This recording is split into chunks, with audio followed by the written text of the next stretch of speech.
மறைமலை அடிகள் சொன்னாரு, இயேசு கிறிஸ்துக்கு 23 ஆண்டுகள் முன்னதாக பிறந்தவர் 31 ஆண்டுகள். 31 ஆண்டுகள் முன்னதாக பிறந்தவர் திருவள்ளுவர். மறைமலை அடிகளுடைய ஆராய்ச்சி. மறைமலை அடிகளுடைய ஆராய்ச்சி இயேசுநாதரை விட திருவள்ளுவர் 31 வருஷம் முந்தையவர் என்பதை கருணாநிதி முதலமைச்சராக இருக்கும்போது ஏற்றுக்கொண்டார். அப்பதான் திருவள்ளுவர் ஆண்டு அப்படின்னு ஒரு கான்செப்டை உருவாக்குனாங்க.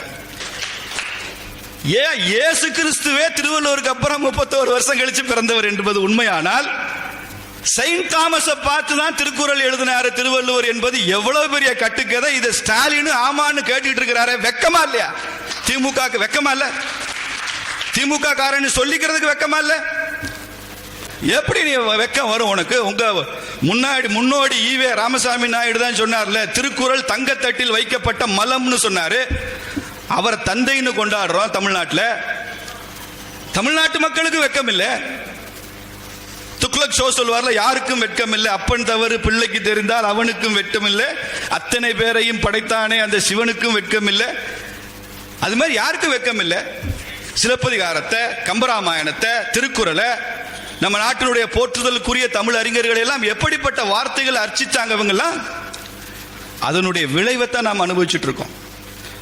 இந்த டீகன்ஸ்ட்ரக்ஷன் தொடர்ந்து நடைபெற்றுக் கொண்டிருக்கிறது தமிழ்நாட்டில், வேற எந்த மாநிலத்திலும் இல்லை. அதனாலதான் இவன் திருக்குறளை கை வைக்கிறாங்க. ஏன் இப்படி திருக்குறள் மேல குறி வைக்கிறாங்க? காரணம் என்ன தெரியுமா? பொதுவா எல்லாருக்கும் நல்லவனாக இருந்துட்டு போகணும்னு வள்ளுவர் நினைச்சதுதான் காரணம் நினைக்கிறேன். இதே திருக்குறள்ல தாமரை கண்ணான் உலகுன்னு வருது. தாமரை கண்ணான் யாரு? நம்ம ஸ்ரீதேவி மூதேவின்னு சொல்றோம். மூதேவியை பத்தி சொல்றார் திருக்குறள்ல. அப்ப அதுவும் கிறிஸ்தவத்தில் இருக்குதா? இந்திரனை பத்தி சொல்றாரு, இந்திரனின் சால பரிந்துன்னு சொல்றாரு திருவள்ளுவர் சொல்றாரு. வாமன அவதாரத்தை பத்தி சொல்றாரு, திருக்குறள்ல இருக்கு. ஒருமைக்கும் தான் பெற்ற கல்வி எளிமையும் ஏமா புடைத்துன்னு சொல்றாரு. இது விவிலியம். இது கிறிஸ்தவ கருத்தா? திருக்குறள் அறம்பொருள் இன்பம் என்று சொல்கிறது. உலகத்தின் எந்த நாகரிகமும் எந்த பண்பாடும் அதை ஏற்றுக்கொண்டதில்லை. அதை ஏற்றுக்கொள்கிற ஒரே பண்பாடு இந்துத்துவ பண்பாடு. அறத்துப்பாலின் இறுதி அதிகாரத்தில் ஊழ்வினை சொல்லப்பட்டிருக்கிறது. 10 பாடல் ஊழ்வினை சொல்லப்பட்டிருக்கிறது. ஊழ்வினையை ஏற்றுக்கொள்கிற எந்த சித்தாந்தமும் உலகத்தில் இல்லை. திருக்குறள் மாத்திரம்தான், இந்துத்துவம் மாத்திரம்தான் ஊழ்வினையை ஏற்றுக்கொள்கிறது. ஒருமைக்கும் தான் பெற்ற கல்வி எளிமைக்கும் ஏமா புடைத்து என்று 7 பிறவிகள் இருப்பதாக சொல்லுகிறது இந்துத்துவ சிந்தனை. இது கிறிஸ்தவமும் கிடையாது, இஸ்லாமும் கிடையாது, உலகத்தில் எந்த நாகரிகமும் கிடையாது. இது எப்படி உலக பொதுமறையாகும் என்று எனக்கு தெரியவில்லை. ஒருவேளை திருக்குறளுக்கு உலக பொதுமுறை அந்தஸ்து கொடுக்க வேண்டும் என்று தமிழ்நாட்டில் அறிஞர்கள் ஆசைப்பட்டால், இந்துத்துவ சிந்தனை தான் உலக பொதுமுறை என்பதை நாம் ஏற்றுக்கொள்ள வேண்டும். இந்துத்துவம் தான் உலக பொதுமுறை. அதை தவிர திருக்குறள்ல திருவள்ளுவர்ல எதுவும் சொல்லவில்லை. இந்திய இலக்கியங்கள் எல்லாம் திரும்ப திரும்ப சொல்வதெல்லாம் 4 கருத்துக்கள் தான். அறம் பொருள் இன்பம் வீடு. இதை வடமொழி வார்த்தையில சொல்ல வேண்டும் என்றால் தர்ம அர்த்த காம மோக்ஷ. அங்கே காளிதாசனும் சாணக்கியனும் வேதங்களும் உபநிடதங்களும் தர்ம அர்த்த காம மோக்ஷ என்று எதை சொன்னார்களோ அதைத்தான் வள்ளுவன் அறம்பொருள் இன்பம் வீடுன்னு சொல்லியிருக்கிறான். இளங்கோவடிகள் அறம்பொருள் இன்பம் வீட்டுக்குள்ளதான் சிலப்பதிகாரம் எழுதியிருக்கிறார். அறம்பொருள் இன்பம் தானே இருக்கு, வீடு என்று ஒரு பால் இல்லையேன்னு கேட்கலாம். திருவிக்கா சொல்றாரு, வீடு திருக்குறள்ல இந்த 3 பால்களிலும் விரவி கிடப்பதுதான் வீடு அப்படின்னு சொல்றார். இது அங்க திருத்தி இதுக்கு ஒரு வியாக்கியானம் கொடுத்து இதை கிறிஸ்தவ நூல் என்று நிரூபிக்க முயற்சித்து இந்த கூட்டமே திருவள்ளுவர் இந்துதான் என்று நிரூபிப்பதற்காக டிஃபென்ஸ் கேம் இல்லை.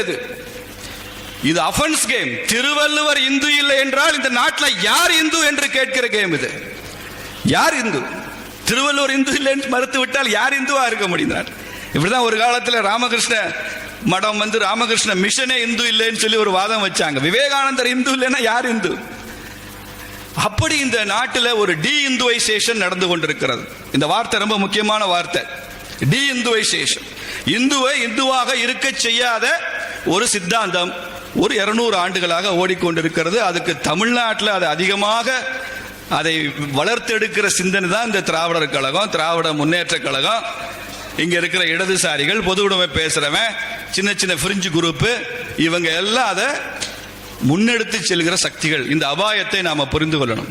இந்துக்களுக்கு என்ன பிரச்சனைனா, தனக்கு இருக்கிற அபாயமே தெரியாத ஒரு சமுதாயம் உலகத்தில் இருக்குன்னா அது இந்து சமுதாயம் மாத்திரம்தான். டைனோசர்னு ஒரு பெரிய மிருகம் இருந்தது.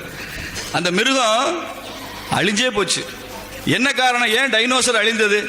மிக நீண்ட வால் இருக்கும், மிக பிரம்மாண்டமான மிருகம், அதற்கு முன்னால யாரும் நிற்க முடியாது, அழித்து ஒழித்து விடும். ஆனாலும் அந்த நீண்ட வாலை பின்னால இருந்து ஒரு மிருகம் அதை கடிச்சு சாப்பிட ஆரம்பிச்சா, தனது வாலை இன்னொரு மிருகம் கடித்து கொண்டிருக்கிறது, சாப்பிட்டு கொண்டிருக்கிறதுன்னு இந்த டைனோசருக்கு தெரிவதற்கே 3 மணி நேரம் ஆகுமா. அந்த சென்ஸ் அவ்வளவு தூரம் வர்றதுக்கு.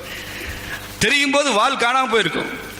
அது மாதிரி மிக பிரம்மாண்டமான இந்த இந்து சமுதாயம் தனக்கு ஒரு அபாயம் இருக்கிறது என்று புரிந்து கொள்வதற்கே 300 வருஷம் ஆகுன்னா, உங்களை தூங்க விட மாட்டோம் டைனோசர் மாதிரி. அதை திரும்ப திரும்ப சொல்லுவதற்கு தான் இந்து மக்கள் கட்சி, பாரதிய ஜனதா கட்சி, மேடையில் இருக்கிற சாதுக்கள், சன்னியாசிகள் இவர்களை தூங்க விடக்கூடாது என்பதற்காகத்தான் இருக்கும்.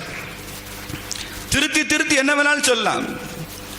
நீங்க ஒரு கிறிஸ்தவ பாதிரியார் தியாகராஜ செட்டியாரை பார்ப்பதற்காக திருச்சிக்கு உறையூருக்கு போறாரு. தியாகராஜ செட்டியாரை பார்த்து, திருவள்ளுவர் திருக்குறளை தப்பா எழுதிட்டாரு, பல இடங்கள்ல எதுகை மோனை எல்லாம் இடிக்குது, அதனால நான் அதெல்லாம் மாற்றி எழுதியிருக்கிறேன் அப்படின்னு சொன்னாரு. தியாகராஜ செட்டியாருக்கு பெரிய ஆச்சரியம். துள்ளி குதிச்சு எழுதிட்டாரு, திருக்குறள்ல திருவள்ளுவர் தப்பா எழுதியிருக்கிறாரா? என்னையா சொல்றேன்? இங்க பாருங்க, தக்கார் தகவிலார் என்பது அவரவர்தம் எச்சத்தால் காணப்படும். தக்கார் என்பதற்கும் எச்சத்தால் காணப்படும் என்பதற்கும் எதுகை சரியா வரல, அதனால நான் அதை மாற்றி எழுதியிருக்கிறேன். தக்கார் தகவிலார் என்பது அவரவர் மக்களால் காணப்படும் அப்படின்னு நான் மாற்றி எழுதியிருக்கிறேன் அப்படின்னு திருக்குறளை மாற்றி எழுதி காமிச்சா அந்த கிறிஸ்தவ பாதிரி. துடிச்சு போனார் தியாகராஜ செட்டியார், இந்த இடத்தை காலி பண்ணு, இல்லைன்னா என்ன நடக்கும் தெரியாது, என் மேல கொலை வழக்கு போட வச்சிடாதன்னு அந்த பாதிரியாரை விரட்டி விட்டார். அதே மாதிரி மதுரையில் ஐயா பாண்டித்துரை தேவர் இருந்தார், 4ஆம் தமிழ் சங்கத்தை நிறுவியவர்.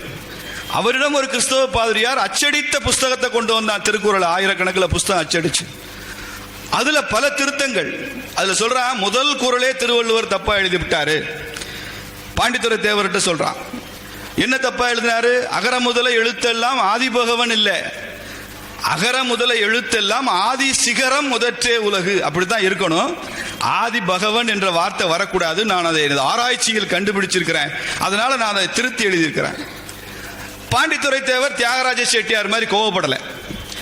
பாண்டித்துரை தேவர் அமைதியா கேட்டாரு, நீங்க எத்தனை புத்தகம் இந்த மாதிரி திருத்தி எழுதிய திருக்குறள் அச்சடிச்சிருக்கீங்கன்னு சொன்னாரு. ஒரு 1000 புத்தகம் அச்சடிச்சிருக்கிறேன்னு சொன்னாரு. அதெல்லாம் எனக்கு விலைக்கு கொடுப்பீங்களான்னு கேட்டாரு. எல்லாம் விலைக்கு தர்றேன். இந்த ஒரிஜினல் டெக்ஸ்டோட சேர்த்து கொடுத்துருவீங்களா? அவங்ககிட்ட காப்பியே இருக்கக்கூடாது, அதுக்கு நான் விலை கொடுக்குறேன்னு சொன்னாரு தேவர். அதையும் வாங்கினாரு. அத்தனையும் அவர் கண்ணு முன்னால தீ வச்சு எரிச்சாரு பாண்டித்துரை தேவர். பாண்டித்துரை தேவர் தமிழுக்கு என்ன தொண்டு செய்தார் என்றால், தவறாக திருத்தி திரிபுவாதம் செய்யப்பட்ட திருக்குறளை தீயிட்டு அளித்தார் என்பதுதான் பாண்டித்துரை தேவருடைய சிறப்பு. தனிநாயகம்னு ஒருத்தர் இருந்தாருங்க, இந்த பின்னணி சொல்றேன் நான் 2 நிமிடம். இலங்கையில் இருந்தார், இலங்கை தமிழர் தான் அவர். கொஞ்ச நாள் மலேசியா இந்த பக்கம்லாம் இருந்தார், கிழக்காசிய நாடுகள் இருந்தார். இந்த முதல் உலகத்தமிழ் மாநாடு நடத்தினதெல்லாம் தனிநாயகம் தான். அவர் தனிநாயகம் அடிகளார்னு சொல்லுவாங்க. அவர் கிறிஸ்தவர். இன்னைக்கு ஜெகத் கஸ்தபர் கிறிஸ்தவன் என்ற அடையாளத்தோடு ஏதோ பெரிய தமிழுக்குன்னே பிறந்து வளர்ந்தது மாதிரி கிறிஸ்டியன் அஜெண்டாவோட வேலை செய்யறாரு. அது மாதிரி அந்த காலத்தில் வேலை செஞ்சவர். அவரு இதற்கு முன்னுரிமை கொடுத்து அவருடைய முயற்சியில மால்கம் ஆதிசேஷையா அப்படின்னு சென்னை பல்கலைக்கழகத்தில் எல்லாம் ஒரு துணைவேந்தர் இருந்தார். இந்த மால்கம் ஆதிசேஷையா ஒரு தெலுங்கு பிராமணர். அவர் கல்யாணம் பண்ண மனைவியை விவாகரத்து பண்ணிட்டு ஒரு கிறிஸ்தவ பொண்ணை கல்யாணம் பண்ணணுன்றதுக்காகவே கிறிஸ்தவராக தன்னை மதமாற்றி கொண்டவர். அதுக்கப்புறம் கொஞ்ச நாள் ஒரு முஸ்லீம் பொண்ணையும் கல்யாணம் பண்ணாருன்னு சொல்றாங்க. அது உண்மையான்னு தெரியாது. உண்மையிலேயே செக்குலர் வைஸ் சான்சலர் அவர் தான். இந்து பொண்ணை கல்யாணம் பண்ணாரு, கிறிஸ்தவ பொண்ணை கல்யாணம் பண்ணாரு, முஸ்லீம் பொண்ணையும் கல்யாணம் பண்ணிட்டாரு அப்படின்னு சொல்றாங்க. கிண்டல் பண்றாங்க, வெரிஃபை பண்ணிக்கணும். அந்த மால்கம் ஆதிசேஷையா பச்சையப்பா கல்லூரியில் ஆரம்பிச்ச அந்த ஆராய்ச்சி தான் திருக்குறள் விவிலியம் ஒப்பாய்வு அப்படின்னு முதல்ல வர ஆரம்பிச்சார். அதற்கப்புறம் இந்த ஒரு கிறிஸ்தவ ஆர்ச் பிஷப் என்ன பண்ணாரு, உலக தமிழராய்ச்சி நிறுவனத்தில் இருந்த ஐவி சுப்பிரமணியன் ரொம்ப பெரிய ஒரு தமிழ் அறிஞர், தஞ்சை தமிழ் பல்கலைக்கழகத்தினுடைய முதல் துணைவேந்தர் அவர். அவர்கிட்ட தெய்வநாயகத்தை அனுப்பிச்சு, நீங்க இந்த கிறிஸ்தவத்தையும் விவிலிய நூலையும் பைபிள்ன்ற விவிலியம் கிறிஸ்தவ பண்பாட்டையும் திருக்குறளையும் ஒப்பாய்வு செய்ய வேண்டும் என்று சொல்லி அவர் அப்ப ஒப்பாய்வு செய்து கொடுத்தப்பட்ட ஒரு ஆராய்ச்சி என்ற பெயரில் அவிழ்த்து விடப்பட்ட புழுகு மூட்டை தான் திருவள்ளுவர் கிறிஸ்தவர். காலையில் மயிலாப்பூர்ல வாக்கிங் போயிட்டு இருந்தாராம் திருவள்ளுவர். எதிர்த்தாப்புல வாக்கிங் வந்தாராம் செயின்ட் தாமஸ். 2 பேரும் கலந்து பேசிட்டாங்களாம். அப்ப செயின்ட் தாமஸ்னால ஈர்க்கப்பட்ட திருவள்ளுவர் அதற்கப்புறம் தான் அவருடைய கருத்துக்களை எல்லாம் உள்வாங்கி திருக்குறள் எழுதினாராம். அதனால திராவிட தோம வழிவந்த திராவிடம் அப்படின்ற வார்த்தையை தெய்வநாயகம் பயன்படுத்துறாரு. தோம வழிவந்த திராவிடம் திருக்குறள் அப்படின்னு அந்த வார்த்தையில சொல்றாங்க. இதெல்லாம் எவ்வளவு கட்டுக்கதை பாருங்க. திருவொற்றியூர்ல இருந்து 2 பேர் வந்தாங்க என்ன பார்க்க. ஒருத்தர் தன்னை அறிமுகப்படுத்திக்கிட்டாரு, நாங்கெல்லாம் இந்து கோவில் இடத்தில் குடியிருப்போர் சங்கத்துக்கு நான் தலைவர். இன்னொருத்தர் அதனுடைய பொதுச் செயலாளர். ரொம்ப நியாயமானவர்கள் வந்து சொன்னாங்க, நாங்க கோவில் இடத்துல இருக்கோம், கோவிலோடு தான் ஒத்துக்கிறோம். எங்களுக்கு இதுவரை 1800 ரூபாய் கட்டிக்கிட்டு இருந்தோம். இப்போ அறநிலைத்துறை நோட்டீஸ் கொடுத்திருக்கு 10,000 ரூபாய்ன்னு. அவங்க மேம்புகோப்புக்கும் சேர்த்து வாடகை சொல்றாங்க. நாங்க 2000 4000 கொடுக்க கூட ரெடியா இருக்கு. 1800 4000 இதுக்காக நீங்க தான் பேசணும் அப்படின்னாங்க. எனக்கு விஷயம் தெரிஞ்சுக்குவோம். நான் கேட்டேன், உங்களை மாதிரி தமிழ்நாட்டில் எத்தனை பேர் இருக்கலாம் கோவில் இடத்துல குடியிருக்கிறவர்னு. சத்தியமா சொல்றேன், நான் அவர் சொன்னப்ப நம்பல. இப்பயுமே கூட அதுல இன்னும் கொஞ்சம் ஒர்க் பண்ணணும். அவர் என்ன சொன்னார் தெரியுமா? 20 லட்சம் வீடுகள் குடியிருக்கோம். ஒரு வீட்டுக்கு நீங்க 4000 ரூபாய் வச்சா மாசம் எவ்வளவு வரணும் தெரியுமா ஐயா? 800 கோடி. வருஷத்துக்கு 9600 கோடி. ஆதி வைங்க. ஏன்னா இப்ப திருப்பூர்ல சிவன் கோயில் பெருமாள் கோயில் 2 இடத்துல மொத்தம் 8 ஏக்கர், 4 புள்ளி சொச்சம் 3 புள்ளி சொச்சம். அதுல குடியிருக்கிறவர் மொத்தம் 1000 பேர் இருக்கும். அறநிலைத்துறை ஜஸ்டிஸ் மகாதேவன் ஜட்ஜ்மெண்ட்டுக்கு அப்புறம் அவங்களுக்கு நோட்டீஸ் கொடுத்திருக்கு. ஆனா உள்ளூர் அதிமுக எம்எல்ஏ குணசேகரனா